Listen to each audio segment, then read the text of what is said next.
Subscribe कीजिए टेकी जैमिन को और बेल आइकन को दबाइए लेटेस्ट टेक्नोलॉजी वीडियो सबसे पहले देखने के लिए।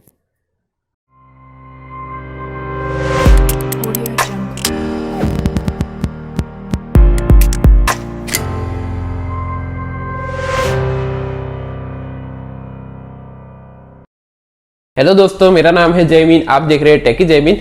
दोस्तों, मोटोरोला ने आज अपना चाइना में एक नया स्मार्टफोन लॉन्च कर दिया जिसका नाम है मोटो एज एस, जो एक बताना चाहूंगा बहुत ही अच्छी स्पेसिफिकेशन के साथ में आपको फ्लैगशिप लेवल का स्मार्टफोन देखने को मिल जाता है। हालांकि मोटोरोला का मोटो एज आपको देखने को मिल गया था, वो ऑफिशियली फ्लैगशिप लेवल का फोन देखने को मिल गया था, लेकिन यहाँ पे ऑफिशियली एक नए प्रोसेसर के साथ में आपको ये स्मार्टफोन देखने को मिल जाता है। बहुत ही अच्छी प्राइस में आपको ये फोन देखने को मिल जाता है। तो आज हम बात करेंगे इसी फोन के बारे में। वीडियो शुरू करने से बताना चाहूंगा कि अगर आपने हमारा चैनल सब्सक्राइब नहीं किया तो पहले सब्सक्राइब कर लीजिए, मैं ऐसी रोज वीडियो लाता रहूंगा। तो यहाँ पे मोटो एच एस की पहले डिस्प्ले की बात करते हैं। 6.7 इंचेस की आपको फुल एचडी प्लस रेजोल्यूशन के साथ में आपको एक IPS LCD स्क्रीन देखने को मिल जाती है, जिसमें आपको 21:9 का एक्सपेक्टेशन देखने को मिल जाता है। और यहाँ पे बताना चाहूंगा HDR 10 का सर्टिफिकेशन भी देखने को मिल जाता है। लेकिन यहाँ पे आपको 19 हर्ट्ज का स्क्रीन रिफ्रेशमेंट रेट भी देखने को मिल जाता है और यहाँ पे आपको ड्यूल पंचोल वाला डिजाइन देखने को मिल जाता है फ्रंट में, तो ये बात ध्यान रखिएगा। तो डिस्प्ले क्वालिटी बहुत ही कमाल की देखने को मिल जाती है। हालांकि यहाँ पे सुपर एमोलेड स्क्रीन दे देते तो बहुत ही कमाल का रहता है, लेकिन जो प्राइस में आपको ये फोन देखने को मिलता है उससे आपको डिस्प्ले बहुत ही कंप्लीटली अच्छी देखने को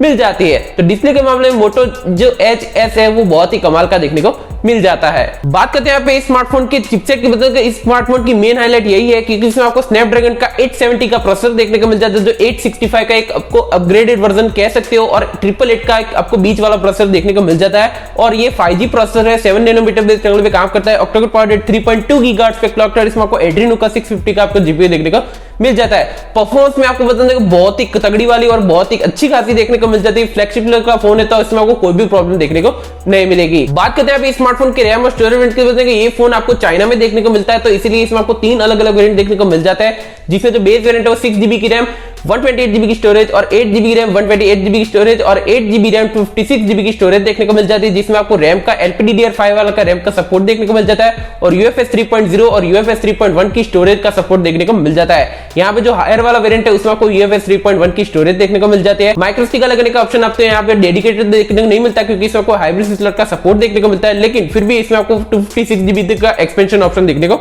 मिल जाता है। तो रैम और स्टोरेज के मामले में बताना चाहूंगा यहाँ पे अच्छे खासे रैम और स्टोरेज है, यहाँ पे कोई भी प्रॉब्लम देखने को नहीं मिलेगी। बात करते हैं यहाँ पे स्मार्टफोन के रियर कैमरे, तो रियर में आपको क्वाड कैमरा सेटअप देखने को मिल जाता है, लेकिन यहाँ पे जो प्राइमरी लेंस है वो 64 मेगापिक्सल का प्राइमरी लेंस देखने को मिल जाता है f1.7 एपर्चर के साथ में।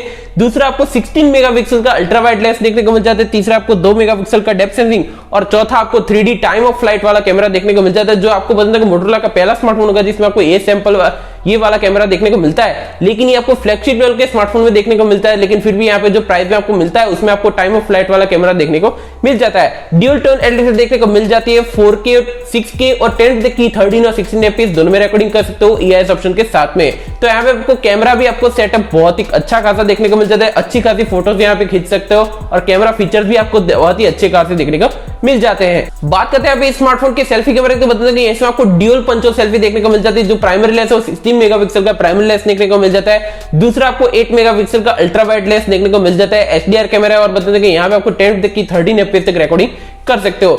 लेकिन यहाँ पे बहुत ही अच्छी बात यह है कि आपको जो डेडिकेटेड आपको अल्ट्रा वाइड लेंस दिया है, तो इसमें आपको ग्रुप सेल्फी बहुत ही कमाल की खींच सकते हो, तो सेल्फी कैमरा भी बहुत ही कमाल का देखने को मिल जाता है। बात करते हैं स्मार्टफोन की बैटरी और सॉफ्टवेयर की। बताते हैं इसमें आपको मैसिव 5000 mAh की आपको बैटरी देखने को मिल जाती है, जो मोटो एच एस में बहुत ही कमाल की देखने को मिलेगी, और यहाँ पे आपको 20 वाट का फास्ट चार्जिंग भी देखने को मिल जाता है, और Android 11 out of the box देखने को मिल जाता है, जिसमें को MyUI का कस्टमाइजेशन भी देखने को मिल जाता है। हालांकि ये चाइना में है, हालांकि जो ग्लोबली जो लॉन्च होगा या इंडिया में जब लॉन्च होगा तो ऑब्वियसली स्टॉक एंड्रॉइड के साथ में देखने को मिलेगा, लेकिन फिर भी इसमें आपको कस्टमाइजेशन देखने को मिल जाता है। लेकिन बात करते हैं स्मार्टफोन के कनेक्टिविटी सेंसर की। बताते हैं यहाँ पे आपको नॉर्मल सेंसर व सभी सेंसर देखने को मिल जाता है। यहाँ पे आपको रियर माउंटेड फिंगरप्रिंट सेंसर का सपोर्ट देखने को मिल जाता है। टाइप सी का पोर्ट है, 3.5 का जैक देखने को मिल जाता है। यहाँ पे आपको हाइब्रिड सिम स्लॉट का सपोर्ट देखने को मिल जाता है। ड्यूल बैंड वाईफाई 6 और NFC का भी सपोर्ट देखने को मिल जाता है। ब्लूटूथ का 5.1 का भी सपोर्ट देखने को मिल जाता है। तो ऑल ओवर आपको कनेक्टिविटी सेंसर में कोई भी शिकायत देखने को नहीं मिलती, सारे आपको सभी फीचर्स यहाँ पे देखने को मिल जाते हैं, तो यहाँ पे कोई कॉम्प्रोमाइज देखने को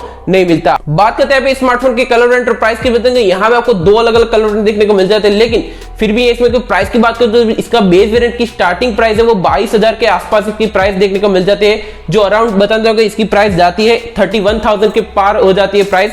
तो प्राइस बहुत ही कमाल की देखने को मिल जाती है, अंडर 35,000 में आपको सारे वेरिएंट देखने को मिल जाते हैं। अगर ये इंडिया में आता है और इसी प्राइस रेंज के साथ में यानी कि 25,000 की प्राइस में स्मार्टफोन आता है तो बहुत ही कमाल का रहता है। अगर OnePlus Nord से कंपेयर करें तो इस स्मार्टफोन की जो आपको स्पेसिफिकेशन मिलती है वो बहुत ही अच्छी खासी देखने को मिल जाती है। यहाँ पे जो प्रोसेसर है वो आपको लेटेस्ट आपको क्वालकॉम का देखने को मिल जाता है, तो ये बहुत ही प्लस पॉइंट है। दूसरा इसमें आपको डिस्प्ले के मामले में थोड़ा आपको निराश हो सकते हो, लेकिन फिर भी इसमें जो डिस्प्ले है वो भी आपको 19 हर्ट्ज वाली डिस्प्ले देखने को मिल जाती है, तो इसमें कोई कंपैरिजन देखने को नहीं मिलेगी। और यहाँ पे दूसरी बात करें तो इसमें कुछ कैमरा सेक्शन है वो भी आपको कमाल का देखने को मिल जाता है, रैम और स्टोरेज वो भी आपको एडवांस लेवल की देखने को मिल जाती है, बैटरी भी आपको बहुत ही कमाल की देखने को मिल जाती है। तो ऑल ओवर आपको जो डिवाइस कंक्लूजन की बात करो तो डिवाइस बहुत ही अच्छा है। अगर इंडिया में जो इस प्राइस रेंज में आता है तो बहुत ही कमाल का रहता है और OnePlus Nord को यहाँ पे कंप्लीट कर पाएगा, क्योंकि इसकी जो प्राइस है वो ऑलमोस्ट आपको OnePlus Nord जैसी ही देखने को मिल जाती है। तो आप मुझे कमेंट सेक्शन में जरूर बताना कि आपको मोटोरोला का Moto Edge S कैसा लगा, मुझे कमेंट सेक्शन में जरूर बताना। फिलहाल इस वीडियो में इतना ही दोस्तों, आपको वीडियो पसंद आए तो लाइक करें, शेयर करें, कमेंट करें, सब्सक्राइब करना, ऐसी वीडियो लाता रहूंगा। धन्यवाद।